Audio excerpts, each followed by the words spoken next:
யாரும் இந்த பக்கம் வராதீங்க என விடாமல் கொட்டும் மழையில் கத்திக்கொண்டே இருந்த சிறுவர்கள் படித்தோம், பட்டம் பெற்றோம், கற்றதை மறந்தோம் என்றில்லாமல் தங்களது கல்வி அறிவை பல உயிர்களை காக்கும் அதிமுக்கியமான சமயத்தில் இந்த சிறுவர்கள் நிரூபித்து காட்டியிருக்கிறார்கள்.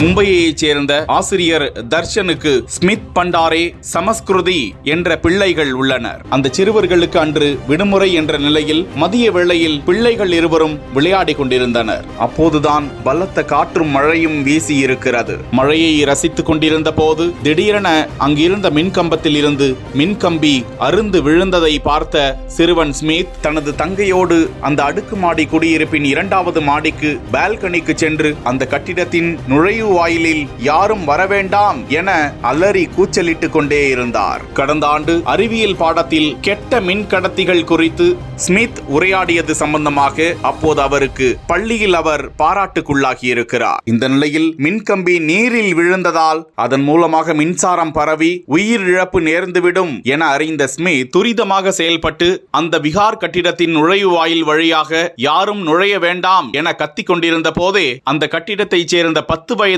சிறுவன் அந்த நுழைவு வாயில் வழியாக நுழைய முற்பட இதனை பார்த்த ஸ்மித்தும் சமஸ்கிருதியும் இணைந்து அலறி கூச்சலிட்டிருக்கின்றனர். அவர்கள் அலறி கூச்சலிடுவதை பார்த்த கீழ் வீட்டுக்காரர் முகமது அன்சாரி என்பவரும் ஏதோ விபரீதம் நேரிட்டிருப்பதை உணர்ந்து அந்த நுழைவு வாயில் வழியாக யாரும் வராதவாறு அவரும் சப்தம் எழுப்ப உடனடியாக அந்த 10 வயது சிறுவன் அந்த நுழைவு வாயிலுக்கு வெளியேவே நின்று கொண்டார். இதனைத் தொடர்ந்து மகாராஷ்டிர மாநில மின்வாரியத்தை தொடர்பு கொண்டு நிலைமையை தெரிவிக்க விரைந்து வந்த அவர்கள் மின்சாரத்தை துண்டித்து பராமரிப்பு பணிகளை மேற்கொண்டிருக்கிறார்கள். அந்த சிறுவர்கள் கத்திக்கொண்டே இருந்ததால் டெலிவரி ஏஜென்ட் ஒருவரும் அந்த வழியாக வராமல் உயிரை காப்பாற்றிக் கொண்டிருக்கிறார். அந்த சிறுவர்களுக்கு பாராட்டுகளும் நன்றிகளும் குவிந்து வருகின்றன.